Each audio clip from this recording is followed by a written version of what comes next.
കേരളം വിശ്വസിച്ചല്ലോ. ഇവരിങ്ങനെ പറഞ്ഞു കഴിഞ്ഞപ്പോൾ തന്നെ കേരളം അങ്ങ് വിശ്വസിച്ചു. ലോക്സഭാ തെരഞ്ഞെടുപ്പിൻ്റെ സമയത്തും ഇവർ വടകരയിലും ഇത് തന്നെയായിരുന്നല്ലോ. ഇവർ പറഞ്ഞു ഷാഫി പറമ്പിലിൻ്റെ നേതൃത്വത്തിൽ അദ്ദേഹത്തിൻ്റെ പ്രചരണ സംഘം കാഫിർ എന്ന് പറയുന്ന പോസ്റ്റർ ഇറക്കി, ശൈലജ ടീച്ചറിനെതിരെ ഏതോ അശ്ലീല വീഡിയോ പുറത്തിറക്കി. ഇതൊക്കെ ഇവർ പറഞ്ഞതാണോ? കേരളം അതേപടി വിശ്വസിക്കുകയും ചെയ്തു.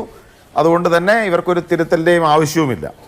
ഞാൻ നേരത്തെ പറഞ്ഞത് ശ്രീ അനിൽകുമാർ ശ്രദ്ധിച്ചു കാണുമെന്ന് ഞാൻ കരുതുന്നു. ഞാൻ പറഞ്ഞ എന്താണ്, ശ്രീ പി ജയരാജൻ അംഗമായിരിക്കുന്ന ജയിൽ ഉപദേശക സമിതിയുടെ നിയന്ത്രണത്തിലുള്ള എന്നാണ് പറഞ്ഞത്. ഞാനിപ്പോഴും അതിൽ ഉറച്ചു നിൽക്കുന്നു. കണ്ണൂരിലെ ഡിസ്ട്രിക്ട് ജയിൽ അഡ്വൈസറി കമ്മിറ്റി 8 അംഗ ജയിൽ അഡ്വൈസറി കമ്മിറ്റിയാണ്.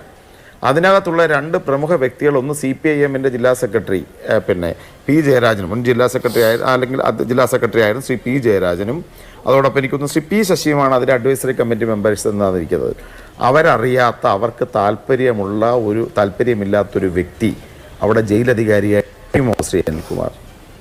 ഏരിയ കമ്മിറ്റിക്ക് താല്പര്യമില്ലാത്ത ഒരാൾ ഒരു പ്രദേശത്ത് ഒരു സർക്കിൾ ഒരു SHO ആയിട്ട് പോലും ഇരിക്കാത്ത നിങ്ങളുടെ ഭരണത്തിൽ കൃത്യമായ ഓരോ ഓരോ സർക്കാർ ഓഫീസിലും നിങ്ങളുടെ പാർട്ടി ഫ്രാക്ഷനുകളുള്ള, സെക്രട്ടേറിയറ്റ് നിങ്ങളുടെ പാർട്ടി ഫ്രാക്ഷൻ, അതിനെയും യൂണിവേഴ്സിറ്റിയിൽ നിങ്ങളുടെ പാർട്ടി ഫ്രാക്ഷൻ, പോലീസ് സ്റ്റേഷൻ നിങ്ങളുടെ പാർട്ടി ഫ്രാക്ഷൻ, അപ്പോൾ ജയിലിൽ പാർട്ടി ഫ്രാക്ഷൻ ഒന്നുമില്ല.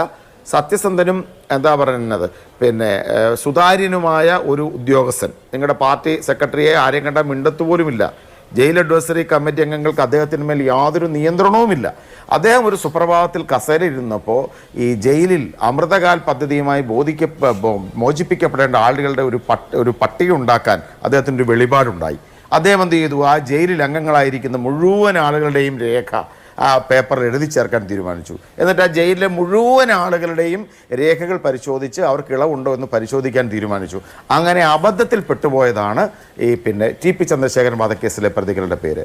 അവരെ കേരള ഹൈക്കോടതി ഇരട്ട ജീവപര്യന്തത്തിന് ശിക്ഷിക്കുകയും അവർക്ക് ഒരു കാരണവശാലും ഈ കാലയളവിൽ ഈ വാടക കൊലയാളികളായ നരാധമന്മാർക്ക് ഒരു ഇളവും കൊടുക്കരുത് എന്ന് ഹൈക്കോടതി വിധിച്ചത് ജീവിതത്തിൽ ഇന്നുവരെ പത്രം പോയിട്ട് റേഡിയോ പോലും കേട്ടിട്ടില്ലാത്ത ഈ ഉദ്യോഗസ്ഥന് മനസ്സിലായില്ല. അതല്ലേ സംഭവിച്ചത്. അദ്ദേഹം ഇതുവരെ പത്രമേ വായിച്ചിട്ടില്ല, അദ്ദേഹം റേഡിയോ കേൾക്കാറില്ല, ടെലിവിഷൻ കണ്ടിട്ട് എത്രയോ കാലങ്ങളായി. അതുകൊണ്ട് അദ്ദേഹത്തിന് ഇതിനെക്കുറിച്ചൊന്നും അറിയാൻ സാധിച്ചില്ല. അദ്ദേഹം എഴുതി വെച്ചു. അപ്പോഴാണ് കേരള സമൂഹം ഇത് അറിഞ്ഞു. CPM-ൻ്റെ ജയിൽ ഉപദേശക സമിതി ഉൾപ്പെടെ ശ്രീ പി ജയരാജൻ ഉൾപ്പെടെ ഉദ്യോഗസ്ഥരോട് വിളിച്ചു ചോദിച്ചു, അല്ലയോ മഹാനുഭാവ, പത്രം വായിക്കാത്ത, റേഡിയോ കേൾക്കാത്ത, ഹൈക്കോടതി ജഡ്ജ്മെന്റിനെ കുറിച്ച് ഒന്നും അറിയാത്ത താങ്കൾ ഈ നരാധമന്മാരെ ഉൾപ്പെടുത്തിയത് കേരള സർക്കാരിനെ അപകീർത്തിപ്പെടുത്താനുള്ള ആസൂത്രിതമായ ശ്രമത്തിന്റെ ഭാഗമാണല്ലോ. അതുകൊണ്ട് അതങ്ങ് ഒഴിവാക്കിയ ഞങ്ങൾ തിരുത്തൽ പ്രക്രിയ ആരംഭിച്ചിരിക്കുന്നു. ഇങ്ങനെ പോരെ. ശരി ശരി. ശ്രീ അനിൽകുമാറിന്റെ ഒരു പരാമർശം ശ്രദ്ധിക്കുകയായിരുന്നു. അപ്പൊ അദ്ദേഹം പറഞ്ഞത് ഇങ്ങനെയാണ്, നമ്മുടെ സമൂഹത്തിൽ പലതരം ആളുകളുണ്ടല്ലോ. ഇപ്പൊ കടക്കാനായി കടത്ത് കഴിഞ്ഞാൽ ഈ പണ്ട് പറയുന്നത് പോലെ ഈ പാലം കടക്കുവോളം നാരായണ, പാലം കടന്ന കുരായണ എന്ന് പറയുന്നൊരു ഉപമയ്ക്ക് തുല്യമായി അദ്ദേഹം പറഞ്ഞു വെച്ചാൽ ഇങ്ങനെയാണ്, സമൂഹത്തിൽ ഉള്ള ആളുകൾ പലരും സാമൂഹ്യമായി മുന്നേറ്റമെല്ലാം നേടിക്കളയുമ്പോൾ ആ നേടിത്തന്ന കടത്തുകാരനെ വിസ്മരിക്കുന്ന ആളുകൾ സമൂഹത്തിലുണ്ടല്ലോ. അദ്ദേഹത്തിൻ്റെ ഒരു പരാമർശമാണ്. ഇപ്പോഴും ഇവർ ജനങ്ങളെ കുറ്റം പറയുകയാണ്. ഇപ്പോഴും അവർ ആ യഥാർത്ഥ പ്രശ്നത്തിലേക്ക് ചിന്തിക്കാൻ തയ്യാറാകുന്നില്ല. ഞാൻ നേരത്തെ അദ്ദേഹം പറഞ്ഞ ഒരു കാര്യവുമായിട്ട് കണക്ട് ചെയ്ത് സംസാരിക്കാനാണ് ആഗ്രഹിക്കുന്നത്. അതായത് നേരത്തെ അങ്ങ് പറഞ്ഞു, ഇവിടെ കേരളത്തിൽ നമ്മൾ ദേശീയ തലത്തിൽ പോരാട്ടം നടക്കുന്നു.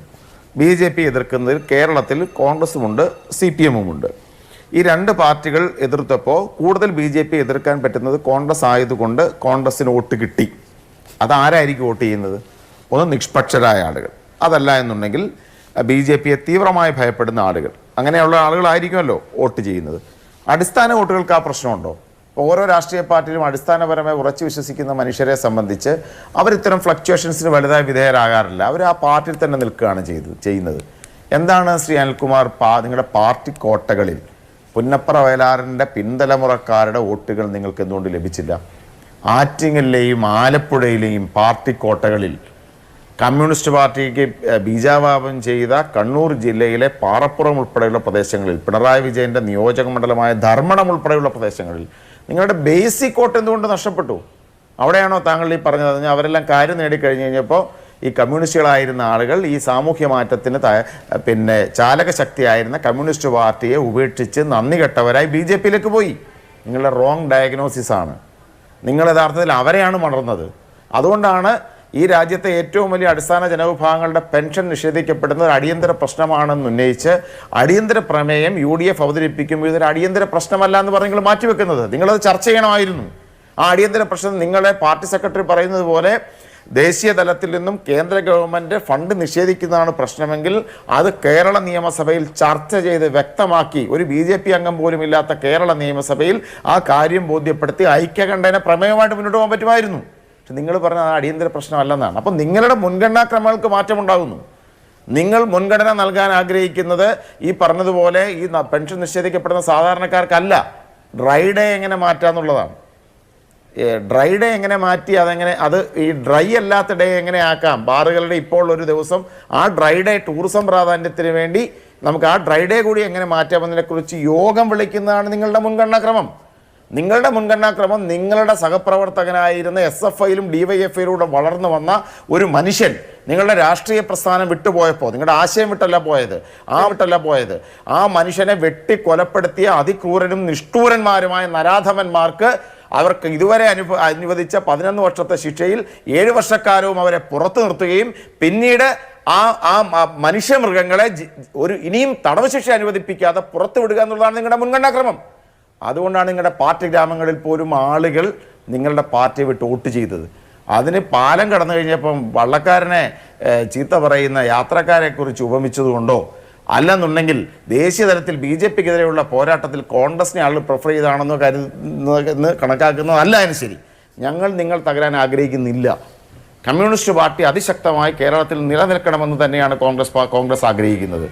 മതനിരപേക്ഷ ശക്തികൾ ഈ കേരളത്തിൻ്റെ പൊളിറ്റിക്കൽ സ്പേസ് ഏറ്റെടുക്കുമെന്ന് തന്നെയാണ് ഞങ്ങൾ ആഗ്രഹിക്കുന്നത്. BJP വളർച്ച ഞങ്ങൾ ആഗ്രഹിക്കുന്നില്ല. പക്ഷെ നിങ്ങളിങ്ങനെ പോയാൽ നിങ്ങളുടെ അടിസ്ഥാന വോട്ടർമാരെ BJPക്ക് കൊണ്ട് കൊടുക്കും.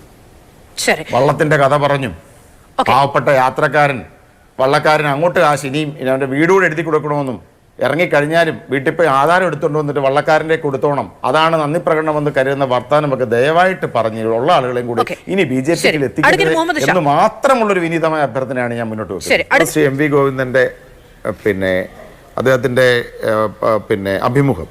അപ്പോൾ അതിനകത്ത് അദ്ദേഹം തിരുത്തലിനെ കുറിച്ചാണ് സംസാരിക്കുന്നത്. ഇവരെന്ത് തിരുത്തലാണ് നടത്തുന്നത്?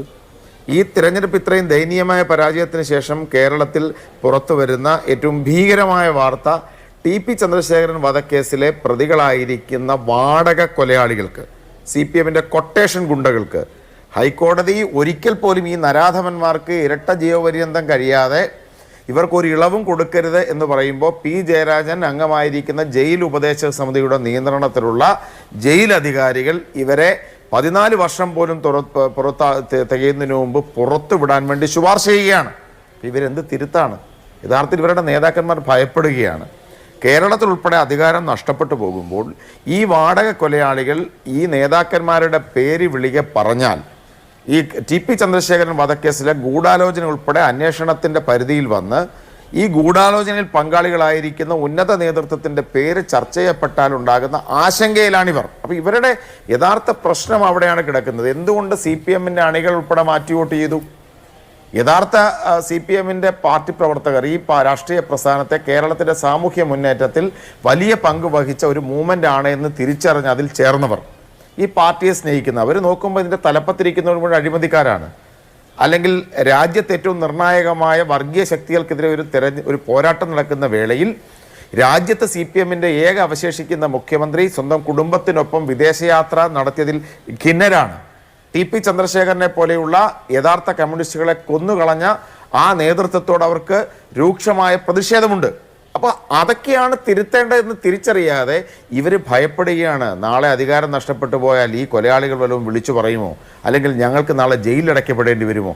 അപ്പോൾ അതുകൊണ്ട് അവർക്ക് വിഷയം വഴി മാറ്റണം.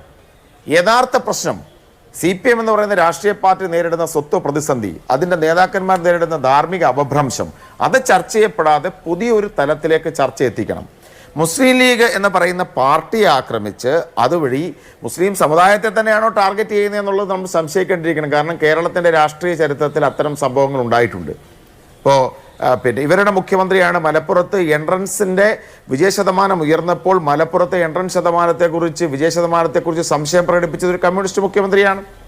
മുൻകാലങ്ങളിൽ പിന്നെ ബദൽ രേഖ മുസ്ലിം ലീഗിനെ കൂടി കൂട്ടിച്ചേർക്കണമെന്ന് ശ്രീ എം വി രാഘവൻ പറഞ്ഞപ്പോൾ അന്ന് ഹിന്ദു വർഗീയത വേണം എന്നുള്ളത് കൊണ്ട് ആ ബദൽ രേഖ അവതരിപ്പിച്ച എം വി രാഘവനെ തങ്ങളുടെ പാർട്ടിയിൽ നിന്ന് പുറത്താക്കിയൊരു പാർട്ടിയായിരുന്നു അന്ന് ഹിന്ദുത്വ രാഷ്ട്രീയമായിരുന്നു ഇവരുടെ ടാർഗറ്റ്. EMS നമ്പൂതിരിപ്പാട് ഉൾപ്പെടെ അത്തരത്തിൽ ഈ രാജ്യത്ത് ഏകീകൃത സിവിൽ കോഡിനെ കുറിച്ചുള്ള ചർച്ച ഉയർത്തിക്കൊണ്ട് വന്നതുപോലും അത്തരമൊരു രാഷ്ട്രീയത്തിന്റെ റെപ്രസെന്റേഷനായിട്ടാണ്. അപ്പൊ ഈ ഒരു സാഹചര്യത്തിൽ ഇത്തരമൊരു ചർച്ച ഉയർത്തിക്കൊണ്ട് വരുന്നതിൽ BJPയുടെ ചൂട്, ഇവർ BJPയുടെ വളർച്ചയിൽ ആശങ്കാകുലരായി ഇവരുടെ അടിസ്ഥാന വോട്ടേഴ്സ് പോലും BJPയിലേക്കോ അല്ലെങ്കിൽ മറ്റു പാർട്ടിയിലേക്കോ പോകുന്നത് കാണുമ്പോൾ ഇനി ആ പഴയ തന്ത്രത്തിലേക്ക് തിരികെ പോകുന്നതിനുള്ള ആദ്യ ചുവടുവയ്പ്പാണോ ഈ മുസ്ലിം ലീഗ് വിമർശനം എന്ന് തീർച്ചയായിട്ടും നമ്മൾ സംശയിക്കണം. ഇപ്പൊ രണ്ട് കാര്യങ്ങൾ. ഒന്ന്, നേതൃത്വം ആണ്ടു നിൽക്കുന്ന ഏറ്റവും വലിയ അപഭ്രംശത്തിലേക്ക്, അഴിമതിയിലേക്ക്, അതിൽ നിന്നും ശ്രദ്ധ വഴിമാറ്റണം. രണ്ട്, ഒരു രാഷ്ട്രീയ തന്ത്രം എന്ന നിലയിൽ മുസ്ലിം ലീഗിനെ ആക്രമിച്ചു തുടങ്ങി ന്യൂനപക്ഷ രാഷ്ട്രീയത്തെ അല്ലെങ്കിൽ ന്യൂനപക്ഷ സമൂഹങ്ങളിലേക്കുള്ള ആക്രമണത്തിന്റെ അല്ലെങ്കിൽ അത്തരത്തിൽ തിരിച്ചുവിടുന്നതിന്റെ ആദ്യ പടിയാണോ എന്ന് സംശയിക്കണം. വടകര തെരഞ്ഞെടുപ്പിൽ കാഫിർ പ്രയോഗത്തിൽ നമ്മളത് കണ്ടതാണ്. ശരി.